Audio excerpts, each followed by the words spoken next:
Okay, we're live. Okay, welcome back to William Ramsey Investigates. And we're switching it up a little tonight because Todd Wood from Killafornia, and interviewing William Ramsey about satanic ritual abuse, which a lot of people think that have claimed in the past doesn't exist, but this case basically proves that it does. So without any further ado, let's jump on in. William, how you doing tonight? I'm doing great. Thanks for hosting and thanks for having me. Yeah, no problem. But before we can really understand Colin Batley and the church, we need to understand Aleister Crowley and the Book of the Law. Would you mind giving us some background information on those things? Sure. Aleister Crowley's probably one of the famous, most foremost occultists, I think, in the modern age. I mean, he's up there with other people like Eliphas Levi or Albert Pike or something like that, or Manly P. Hall. But he was born in the UK, where this case that we're going to talk about took place. He was born in 1875 and died in 1947. He never had to work. He was very intelligent, well-educated, and really dedicated his life to the occult. One of the primary things that he said happened in his life was when he received a book, like he channeled a book when he was in Egypt. And it happened over 3 days in 1904 while he was in Cairo. And he ended up, he wrote this down kind of like automatic writing. There was not a lot of changes, in the original text. And then he called it the Book of the Law. And it's broken into 3 different parts. There's 3 different kind of Egyptian gods. Because he was in Egypt and he was interested in masonry, he had these kind of Egyptian god things. So he had Horus, and I think one was Tanit, and this other Ra or Cruz. So he had all these, like one is like a representation of the universe. But it became the central piece of his religion that he called Thelema. So the Book of the Law is also referencing the Book of the Law that's used in Masonry. So in Masonry, you can either have a Bible or something like that that's a centerpiece. Well, Crowley intended this received book that he said he got from a being called, what's his name? I'm blanking on the name, but anyway, this being became the centerpiece of his religion. He called it the Book of Law. Had all kinds of instructions, information, references to the number 11, ritual practices, blood drinking advice. So that was really his center part in 1904, and then he integrated it into this organization called the OTO. But yeah, it became the centerpiece of his religion. Now, Crowley's influence has been felt, would you say, widespread through the 20th and even the 21st century? I think so. I think that most occultists reference him at least, or go through a Crowley phase, or become adherents of Crowley, much like I think Colin Batley did. Right. Now, tell us a little bit about Colin Batley. Give us a little bit about his background. And he was born in 1961. Is that correct? Something like that. I think that was the thing. He was from England, and he eventually went to Wales. So where this event happened was kind of close to Swansea. It's basically in Western Wales was where he was. But he seemed to always be involved in the occult. And this event, like, he was tried in 2011, and I wrote about it in my book, Children of the Beast. So that was kind of why I wrote about it, because it was so fresh in my mind, and I had been writing about Aleister Crowley. So Aiwass was the name of the being that dictated the Book of the Law of Crowley, Aiwaz. Okay. But Batley, yeah, he was interesting, and it's very well written. Like you said at your intro, this isn't some case that is very, like, there's not a lot of information. This guy went to trial. He actually within the last year, I think he was at a parole hearing. So and he wasn't just the only one arrested. There were 4 people arrested. Four people, yeah. Yeah, he was the ringleader, but he was the ringleader of this Kidwelly cult, Kidwelly, Wales. Now, before he started the cult, Like we said, most likely born in 1961. He had a series of jobs, and he too was abused. Is that correct? I don't recall that part of it. Maybe you know. I know you've done Yeah, some research on your own. his father sexually abused him, and he worked a bunch of odd jobs. Like he became a Doberman breeder, like the dog Dobermans, and he expanded that business into Siamese cats. And he was also a street vendor, and then he dabbled in prostitution, where he was the prostitute for a bit. Wow, and I interesting. believe it was the 1980s when he got into Crowley and the Book of the Law. Right. So he was involved in the Book of the Law for 30 years. Yes. I mean, he was involved in Crowley, yeah. So that's what I recall. I didn't know that much background about him. So it seems like there was more information about that guy. Everybody who's listening, let me know if the sound's okay. Somebody complained the sound. Yeah. Now, the thing with satanic ritual abuse, Walter, is, again, like I said in the intro, a lot of people claim it doesn't exist. But if we really break down what that means, satanic ritual abuse, well, first of all, what is satanic? Most of the time when people think about satanic, they think about Satan. And Satan is a Hebrew word that means to oppose, and any abuse of any form opposes what we believe and hold as our Christian values. Thus, all abuse in one way, shape, or form is satanic. Would you concur with that? I think in a general sense, yeah, I think you're right. I think that's fair. You could almost transpose the word satanic with occult if you wanted to do it specificity. Right. Like these guys are using kind of secret society techniques, and Batley was doing all of it. Right. Now, this cult started off in, was it London or Britain? I think it did. I think that's what I said. It started there. Like, I think he was always an occultist as far back as I can remember. And it was him and his wife in the beginning. Right. And I think there's like, I have a something where if people want visuals, it's like they have pictures of this whole evil squad. But there was a book on it that I read. It was called The Devil on the Doorstep, My Escape from a Satanic Sex. Annabelle's story, yeah. And so as we go on, so the cult, how did the cult end up going from, I guess I'll say, England to Wales, essentially? Kidwelly or Welly? I don't recall that part. Like, I guess I'd have to probably brush it back up. I read the book about it. I think that he was a security guard and he had jobs, and they were in the back of this, like a cul-de-sac in Kidwelly. Yeah. And they kept to themselves, if I remember. And they like did horrible stuff. Like he made this girl get into prostitution, and she had 1,800 Johns, like, well, crazy numbers. In order, I believe it is because it's ritualistic. One, he made all the girls get tattoos of the eyes of Horus, or the eye of Horus, on them. And then I believe that the sacred number, in order for that woman to become a scarlet woman, is 1,857.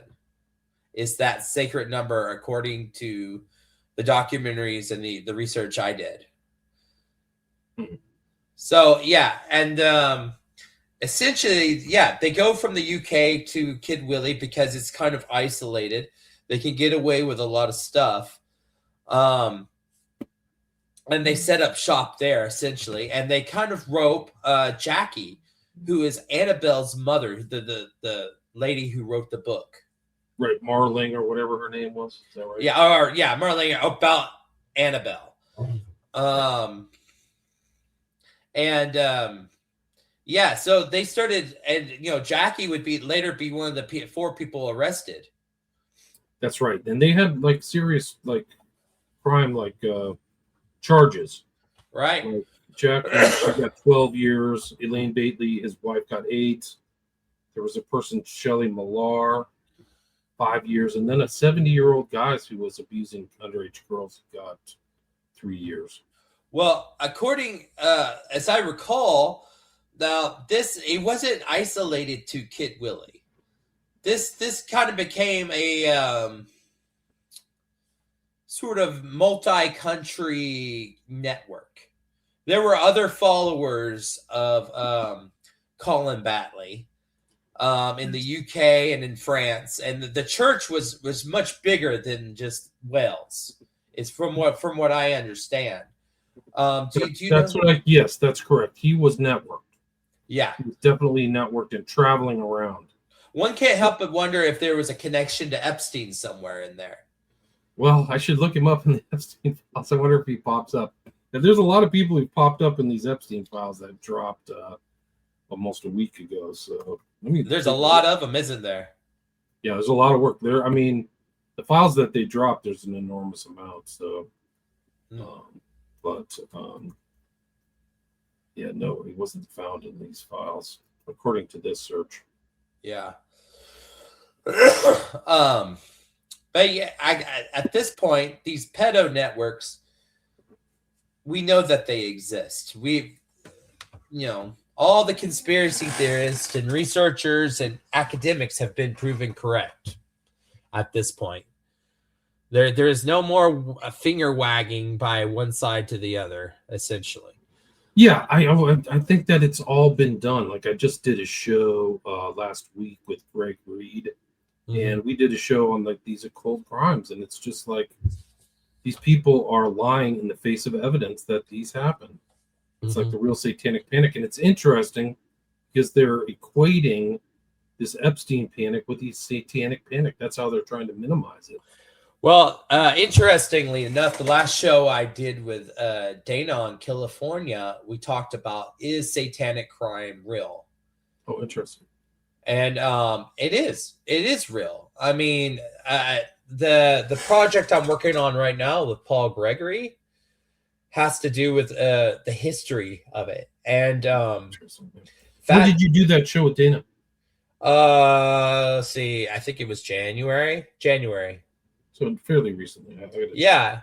And so the fascinating thing in this research I've been doing is between 1900 and 1966, essentially all the crimes, or I would say the majority of the crimes, the ritualistic murders are somehow connected to Christianity. Some rogue branch of Christianity, some rogue branch of Pentecostalism, or something like that. But after 1966, when the Process Church of the Final Judgment is created, after the Church of Satan is founded, it's like an explosion of satanic and ritual crime. So there is kind of like a rise of those crimes that coincided with the rise of the serial killers. Would you agree with that? Oh, most definitely. A lot of times there's a lot of one-offs though. The most recent one I can think of, or the two most recent ones I can think of, is Daniel Hussein. I think that's his name. And Danyal. Yeah. And then Tommaso Serra in Colombia.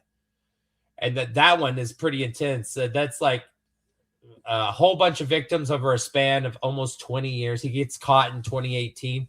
He was carving pentagrams into his victims, and talk about true detective. He was cutting off the middle and ring finger, so his victims' hands would make the sign of the Vor from H.P. Lovecraft, or Lynn Carter's book, The Secret in the Parchment. Wow.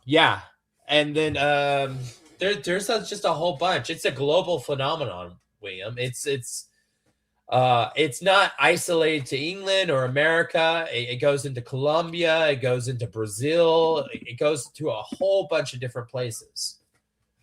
I don't know if you can see this, Todd, but I found a picture on Daily Mail UK of the tattoo, the Eye of Horus tattoo, right?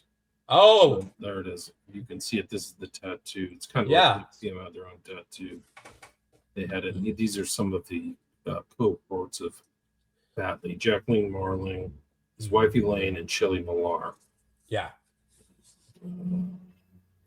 That's him right there. He had no teeth. It looks like he has a crazy smile, but it's because he has no teeth.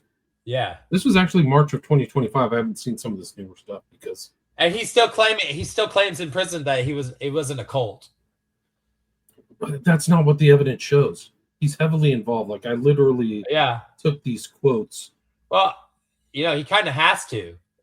He can't just be in jail. It's like, yeah, you got me, Yeah. Greasy. I mean, we covered the Beast from the East, Pazuzu too, right? So he's Right. almost kind of like one of these characters, a scary character. He has his own church. Mm-hmm. You have to cross the abyss. Yeah. He like had doctrines for these people. Like he was a right, and it was all Crowley based too. Right, he quotes directly from the Book of the Law, so you got it. When your intro about talking about. And he was having them meditate naked in front of like a shrine, right? And the interesting thing is like the way he would sort of I guess affirm his control is he would claim that he was the living embodiment of the gods, of like the Egyptian gods, right. Or more particularly the gods that are mentioned in the Book of the Law. That's right. So I think he mentions Horus, mm-hmm. Star of Horus, but like this was some things he would tell to this girl. Says you mustn't be frightened. The only thing to fear in this world is failing to fulfill your will and failing to reach the palace. The world is a natural, instinctive place. We must take our place within it. Every man and woman is a star. That's a direct quote from the Book of the Law. Right. Every number is infinite. There's no difference. And then he quotes again from the Book of the Law. Come forth, O children of the stars, and take your fill of love. He intoned to a 7-year-old girl. Yeah. The palace reference is their version of heaven. Not only that, if I'm recalling correctly, they were towards the end there, they were having the girls go to France and work at a brothel. No, they were going to Bristol and working. Yeah, they were working at a brothel in Bristol because they were trying to get to 1,800 and. They're trying to rack up the numerical values, like the important numerology. Right. And Annabelle, the woman who blew the whistle, or the young lady who blew the whistle, when she realized her mother had been in over 2,000 sexual encounters, she realized the whole thing's crap, and that sort of set the wheels in motion to get help and blow the whistle on this cult. Classic stuff, like they named their dogs Tutankhamun Sekhet. They had a temple with tanks full of snakes. The babies belonged to the cult. Mm-hmm. There were pictures and statues of Egyptian gods. There were like things that you had to walk slightly backwards. Batley explained the meaning of the pictures. The one with the head of the cat is called Bastet, the goddess of war and the protector of the underworld. Horus there. The one with the head of the falcon, the bird, is the protector god. If you have an eye of Horus, you will always be protected by the gods. Right. While the one with the sun on his head is the creator, the solar deity. Right. He rules all parts of the world, the realm, the palace, and the abyss. And Anubis there, the one with the dog head, he is the god of the afterlife. Right. And then don't forget about Batley's son. Batley's son accidentally kills himself trying to perform a sex act on himself. He hangs himself. But autosexual asphyxiation. Right. Yeah. And then Batley didn't care. He's like, oh, big deal. Like, oh, he's gone. Yeah. He just didn't really even give mind it. Right. Well, there was a lot of abuse, especially between Batley and everybody else, but Batley and his son especially, because he verbally tear Damien down in front of all the other cult members, calling him not a man and like a homosexual and your typical type of stuff. Yeah, he's a very unpleasant character in all these ways. Mm-hmm. There's rapes. He would say stuff like you had to prove yourself to the gods as it's written in the Book of the Law, so he was doing that. He forced people into prostitution. They would read aloud from the book of the law. So like that was something they would memorize and stuff. Mm-hmm. I mean, and he said, the judge said, you formed a community within a community. You were described as evil. That, in my view, is an entirely accurate statement of your character. It's likely that you have dedicated your life since you were 12 years old to satisfying your sexual urges by whatever means at your disposal. That was the judge. Right. And if I'm remembering correctly, Batley did get into Satanism.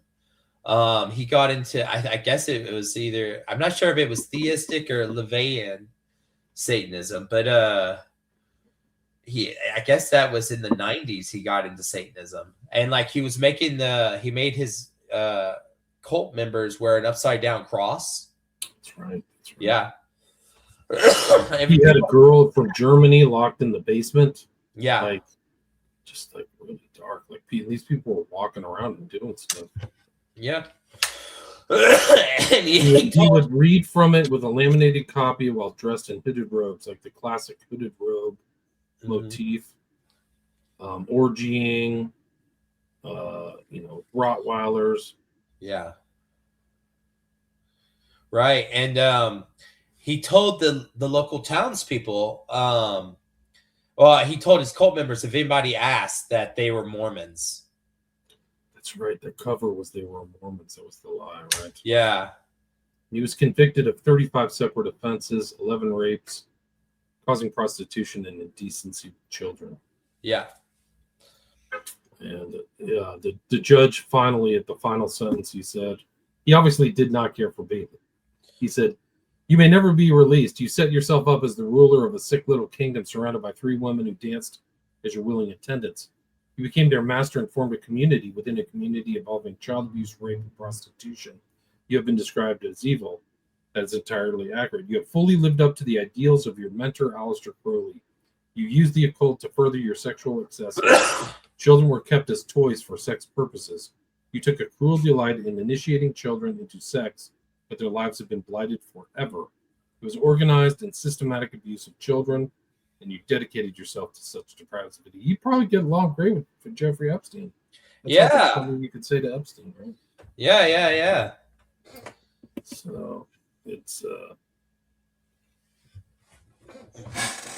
let me see if I can find pictures. I found pictures earlier of it. There's the woman. She has the 210 common tattoo or whatever. It's another one. Jacqueline Marley. There's a picture of Crowley. Yeah. So there we go. That's Ebola skin burning down. But yeah, this is all fairly well covered. Like, this is 2023. Yeah. International Business Times covered it. This is one woman tells of years of sexual abuse in Welsh satanic cult. This is from 2014. That's Jacqueline Marley. So she went to Big Town. There's a cover of her book, The Devil on the Doorstep, so people can check that out. Like, it's a rough read. Yeah.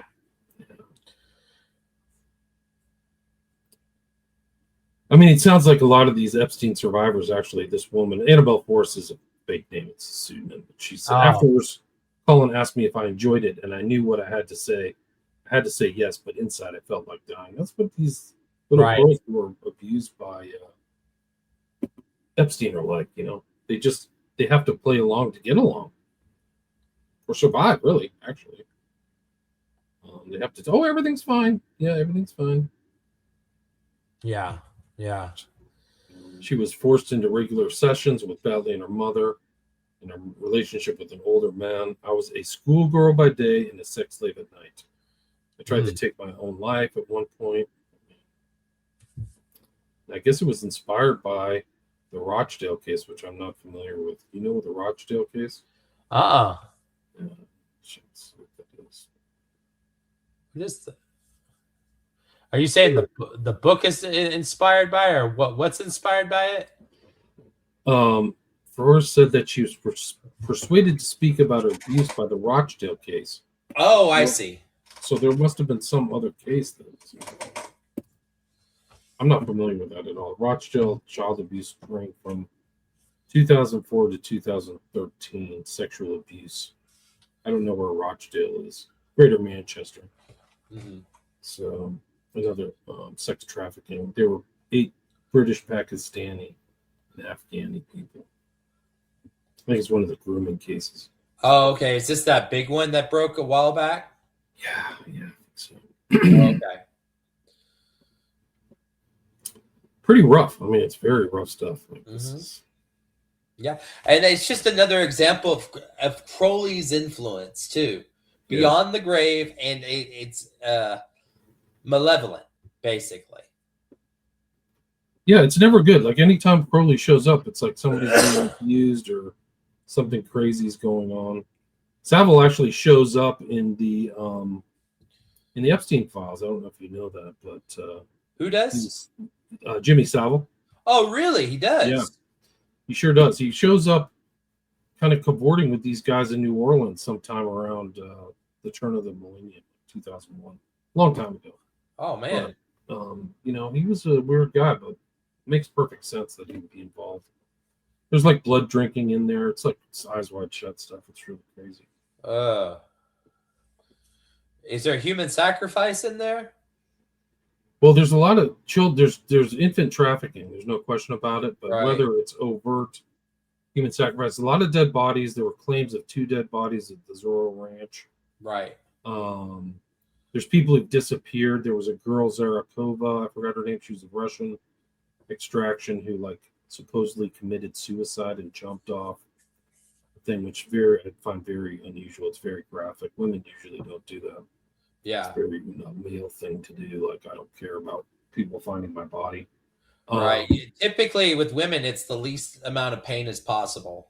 Right. They never use guns. There's you could probably find women who've used guns on their hand, and also they leave notes. It's very important for them to kind of explain themselves, and they usually take drift off to sleep in a bed or something like that, or usually not very graphic. That's not always the case. But women who actually shoot themselves are I would say it's almost fake. Here's his parole hearing, March 25, 2025. I don't think he got parole. I hope he never gets out. Yeah, and he was brainwashing. He was manipulating and controlling his victims. That's what he was doing. He, like you said, he moved from London to Wales in the 90s and based it in Kidwelly. But I remember reading, after I did the original research, I remember reading about him traveling around. Do you know more about that? Because maybe you saw it. I know he went to France because he was videotaping these sexual encounters with these kids, and he was selling the videotapes. Interesting. So he had a business going on. Yeah. Yeah, no. This guy was just basically an occult pimp, essentially. Because the ladies would have to give him all their money, and he'd pay them £50 every 4 days or something like that. Right. That's classic cult behavior. Control the money, brainwash. Yeah. If you don't do this, you're going to go to the abyss, right? So that's a classic brainwashing motif where you threaten people with eternal damnation or whatever. It's really crazy. OTO, he was associated with the OTO too, so OTO training. So it wasn't just the book of the law.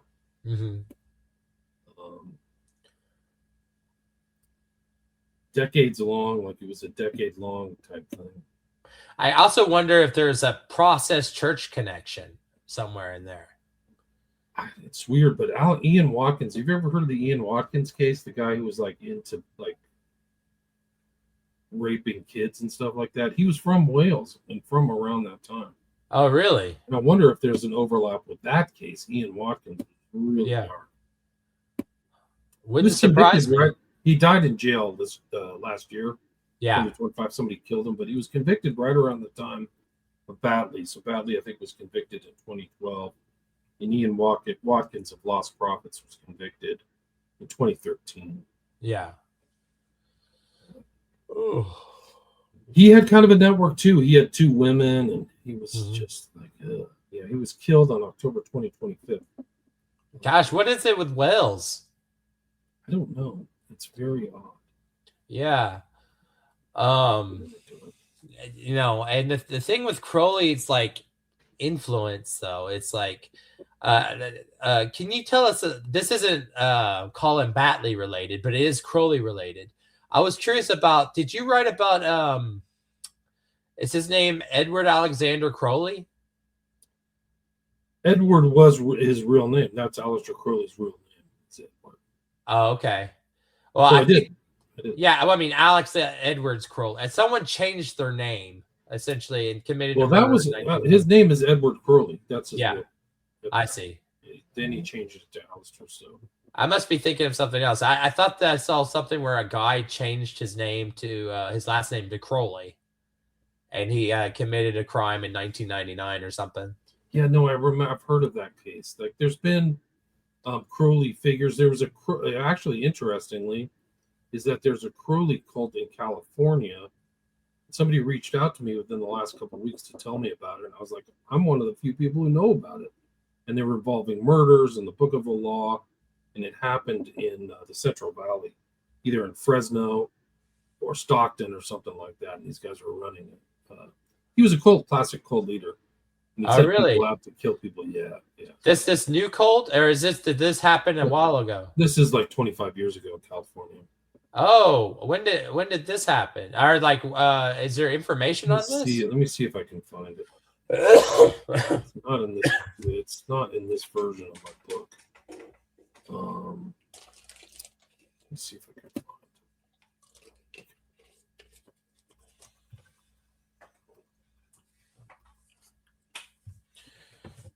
Remember the guy? I can't remember the guy's name. He had a Latino name, if I can remember it. Well, there's a lot of satanic occult ritual murder that happens in California. That's like, I think after we run the numbers, that's what we're going to find. It happens more there than anywhere else. What is going on with California? Like, they have so many cultists here. It's just off the charts. Yeah. The guy's name was Cruz. It happened in 1984. A series of burglaries happened. And they didn't know who was doing it. And somebody wrote a card that says, "We will be back to kill you."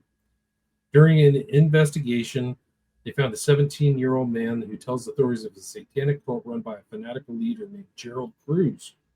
An exotic dancer at a nearby club went to the police in fear for her life in September of 1985. Oh. This was Stanislaus County. And she said that she was going to be sacrificed by the group. She does not want to participate in a cult marriage ritual devised by Aleister Crowley. She didn't want to be part of the marriage of the beast that would wed her, the cult leader, Gerald Cruz. Mm-hmm. The exotic dancer, tells the police the names of 50-odd cult members. They come from all walks of life. The California cult was a very secretive, close-knit, sophisticated group, said Randy Zerny, director of the Northern Chapter of California's Ritual Crimes Investigators Association. Mm-hmm. The 55-member cult lived in what was called the Camp Compound at 4150 Finney Road in Salida, similar to the Branch Davidian complex in Waco, Texas. They made money through drug sales and prostitution. All group members were to pool and share their money, which they used to stockpile guns and explosives. Cult leader Cruz directed members of the group to read and study the books of Aleister Crowley, whom Cruz believed himself to be the reincarnation of. Diaries obtained by the authorities included entries that the cult were Crowley followers. 1988, I was assigned a new book. It's called Mastering Witchcraft. I also got a magical name, Kronos. So they were giving out magical names, saying the Lord's. Kronos? Backwards, what? You said Kronos? Kronos, yes. CRO. So you hear something interesting is Moloch and Kronos are essentially the same being. So it was a Babylonian, and it's Moloch, and of course you know the story about sacrificing babies to Moloch.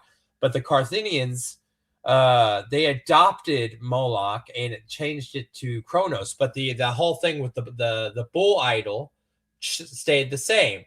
And there's a lot of reports of sacrificing babies to Kronos. Interesting. Yeah.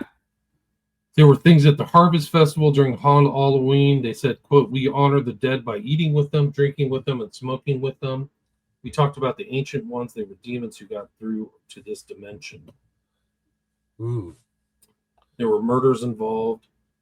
I found my sister isn't allowed over here because Darren said and thinks I'm brainwashed. She probably was. Let's see. Cruz told a member to sacrifice your first newborn was the greatest thing you could ever do, and that it was for the satisfaction of Satan. Cruz used mind control techniques such as sleep deprivation, physical punishment, isolation from outside family members to maintain control and compliance, as well as electroshock. The electrocution was referred to as the orange cord treatments. A Black & Decker extension cord with the ends exposed were wrapped around testicles and other body parts while Cruz applied the electricity. In addition, Cruz physically and sexually abused his children.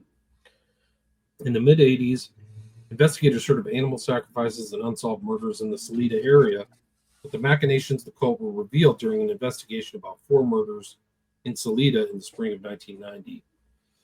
Police discovered that tensions grew between Cruz and another member of the compound, Franklin Raper, the name, over drug dealing and other squabbles.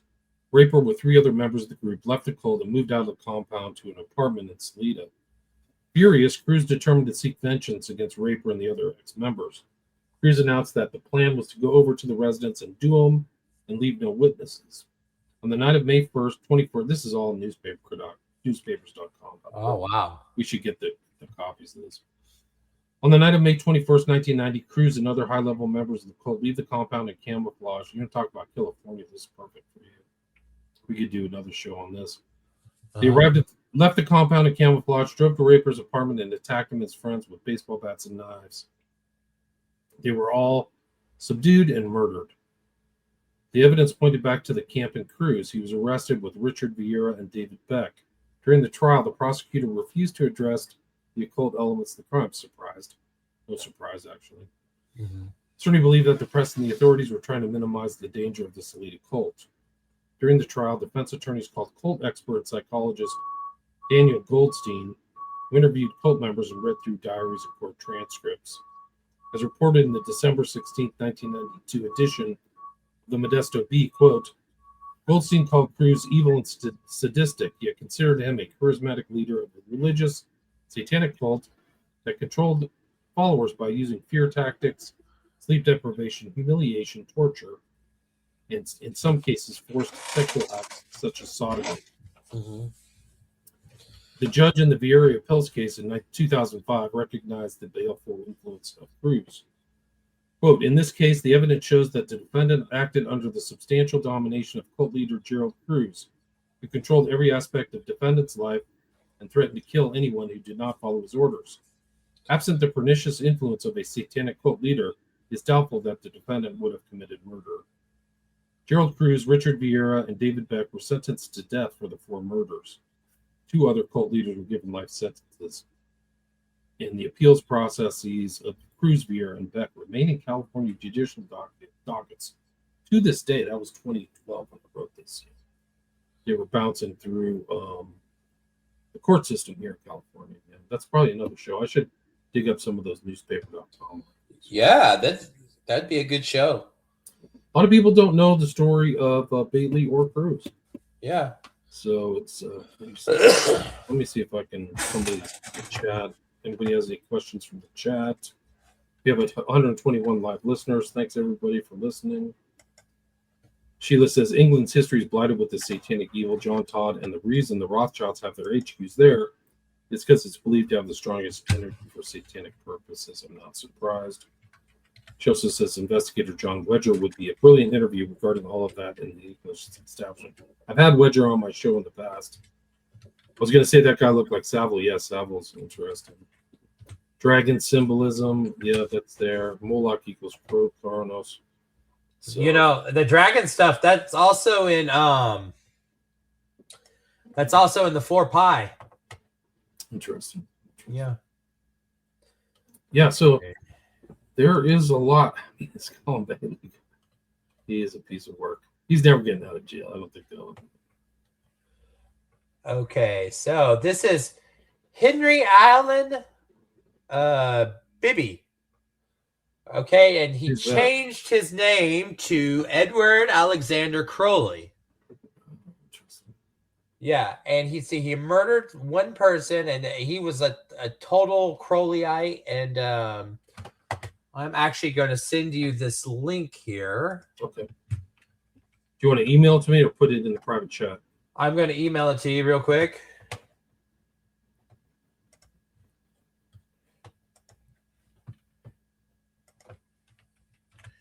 That's a bad thing about Murderpedia.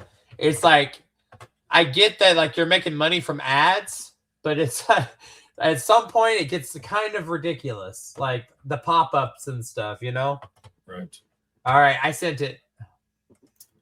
Okay, question Murderpedia, Crowley Edward. It should be, people should be able to see this guy. Henry Allen Bibby, 2000. Birth date, 1948, London, England. That is strange. Yeah, I'm going to get rid of Bibby and become Crowley. Unemployed, no fixed address, attempted murder of a 15-year-old. Killed a 12-year-old, Diego Pinheiro Villar. How Loner's obsession with the occult led to fatal stabbing.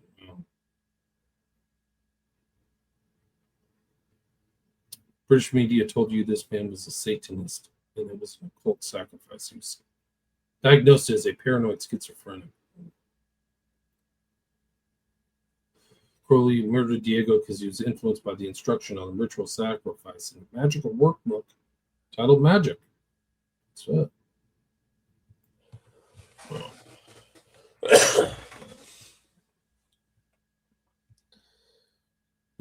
This is bad. Yeah, I never heard of that case either. So we've got this case. We've got Batley. You've got Gerald Cruz. Right. If anybody knows in the chat, like I've been researching the Tommaso Serra case. Like, what is the occult significance of the letter Z? It's either something with the occult or something with H.P. Lovecraft, because he was carving Z's into his victims. And other than the Hebrew alphabet, where the letter Z is like, like warrior of the spirit or something like that, essentially. I can't figure that out. If anybody wants to, if anybody has any ideas, please let us know. Sometimes people in the chat know these things, Yeah. Peaches Geldof. I wrote about Geldof too in my book. She spoke out about Watkins. She was a member of the OTO. That's right. I have a whole chapter on her on Children of the Beast. Right. Also about the California cult and Batley. So all the things I wrote about. Was it when we had George on to talk about Thomas Creech? Wasn't there another killer, like a hitman associated with the OTO? I'll have to go back and listen to that episode. I don't recall offhand. I've done a lot of shows in between that. So. Yeah. Maybe somebody in the chat knows. The chat is just really smart. My chat is some of the smartest people. They can remember. Shout out to the chat. Yeah, 133 live listeners. Thanks so much. Thank you, guys. What do you think, Todd? Do you have anything else? I feel like I've kind of covered everything. I think we covered it. I'll research Gerald Cruz. I'll send you my material on it. Yes, I want to know, because that's a perfect case for this project I'm working on with Paul. Okay, cool. I'll do likewise. I'll try to add that into my pretty rigorous research schedule right now, but I'll try to get some stuff on that because I'd like to see the newspapers. Some of the stuff when I was doing research, I didn't have access. I have the newspapers.com. Right. Well, if these murders were ritualistic, then I'd like to know in what way they were ritualistic, right? Because there's a whole other part of analysis that would just cover the ritualistic part of the crimes, of course. Right. Sheila says in the chat, just guessing here, but the Z could be symbolically associated with the 10 in the tarot, as both represent the end. That's interesting. Yeah. Hey, Sheila, look up Tommaso Serra. How do you spell his last name? Cera. Tommaso Serra. Tommaso That was Serra. in Colombia, is that right? Yes, Colombia. Yeah. Mm-hmm.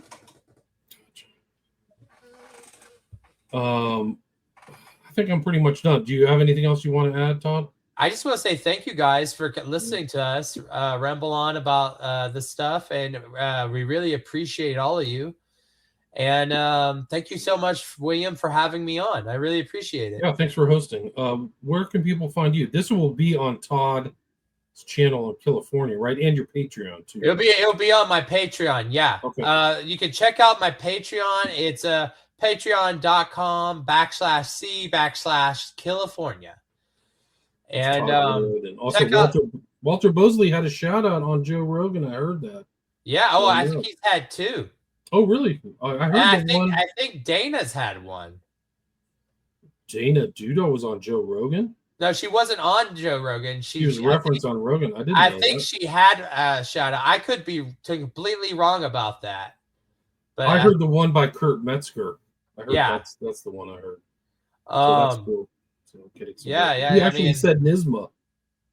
Nimza, sorry. Yeah, no, it's hopefully one day he'll get to go on Joe Rogan. Yeah, for sure. Wes, thank you. Thanks for listening, Wes. Thanks. Yeah, keep an eye out for it. We'll try to do a show on Gerald Cruz. I'll get some more research on that. But yeah, I definitely want to know more. It's like the cases you bring up too, though. Like those are important cases, but nobody really talks about them, even in true crime. Right. It seems like they're not talking. I mean, again, there's been such an active movement to cover these crimes up. And the thing is that, even through the satanic panic, like, even though a lot of them weren't satanic, a lot of them were. For instance, the Acid King, right? Casso. Yeah. Now, the police made a big effort to try to keep the Satanism stuff out of the news and keep that to themselves. And there's lots of other cases like that too. I mean, and we're talking about California. Just look at Elise Pollard from 1995 and those 3 boys sacrificing her. Yeah. Arroyo Seco or something like that in Central California. Yeah. Because they wanted their band. They thought their band was going to take off by killing this girl in a ritual sacrifice. Right. And I mean, and then the thing is, people try to. The thing with Marilyn Manson too. That's some interesting stuff too, because those 3 girls killed that nun in I guess it was in Rome. They were super Marilyn Manson fans. Did you know about that? No, I don't know about that one. I'm not surprised though. Yeah. It just gets darker. I mean, it's all covered up. I just mentioned it in the Gerald Cruz case. The guy, Cerny, said, and I reached out to Goldstein and Cerny. They never got back to me. That's just 10 years ago. But they said that they were playing down the occult aspects of the Gerald Cruz case. Right. I think those 3 guys are still in jail in California. Almost. Yeah. Now, if I'm not mistaken, I believe Christina Pike is going to be executed later this year. And that's a satanic ritual murder that happened in my neck of the woods. Christina Pike, tell me about that one. Well, if she when she's executed, she'll be the youngest lady to be executed in America's history, I think, or at least the state's history. She killed a rival, and carved a pentagram into her chest. Oh, that's intense. Yeah, that's what's on the cover of Program to Kill. Is a dude who had a pentagram carved into his chest. Well. Cool crime in San Francisco. Doing this sort of research, you realize that happens quite a bit. More than you would like to actually admit. Like it's all, like you said, it's covered up. It's not emphasized. Right. And they want to keep it hush hush. Right. And is the pentagram upside down, or is it right side up? Right, but it's usually down. It's usually upside down if they're doing the ritual. Right. It's usually upside down. So they stand over the person and then they carve it. They carve it so it's upside down when you're looking at him upright or she upright or something like that. And, and again, even with Stephen Hurd, when he cut out Florence Nancy Brown's heart and burnt it, or ate half of it and burnt the rest of it, he put it in a pentagram first. He made a pentagram out of paper and cigarette butts and stuff like that. And then he placed the heart in the middle of the pentagram and then burnt it. I mean, yeah, man, it gets really dark. There's a lot of dark stuff. And you can go back, guys. I encourage you to look through my archives and all the shows I've done with Todd. We're right. way past 10, I think. Haven't counted where we're at in my Right. In fact, didn't a ritual, I don't know if it was ritualistic, but a woman just killed a woman just killed a man in Montana maybe last year or 2 years ago because it was a satanic initiation. She was claiming to be Lucifer on Earth. I think our most recent one was Pazuzu, right? Was that late last year? No, Pazuzu was in 2015. Yeah, no, there's been that's quite a when few. You and I talked about Pazuzu. Yeah. No. I meant the last ritualistic crime. Of course, there's one in Arizona where a Baptist minister got crucified. That happened recently. Trying to count how many. Oh, but anyways, we're at the 50-minute mark. 51. Does it show up on your side? The 50? Does it show that time? Yeah, it does. It says live and it has that time. Yeah. Okay, cool. So you see the time too. Sometimes I don't know if people can see all the stuff on my end. So you can see that. Well, sadly, the time is blocking a lot of the stuff, like the documents that you're trying to show. Oh, okay. Mm-hmm. 7, 8, 9, 10, 11, 12, 13. We've done 14 shows. This will be our 15th show. So nice. Go back and check out my archive or go to Killafornia or check out Todd Wood on Patreon. Is there anything you'd like to add? Anything I missed, Todd, before we wrapped up? No, it was a pleasure being on, and I can't wait for the next show. Likewise. Everybody, thank you very much for listening. We had 150 live listeners. Really appreciate it. Really appreciate it if you share the show, if you like the material. Thanks, everybody. Thanks, Todd. Have a good one. You too. Stay tuned.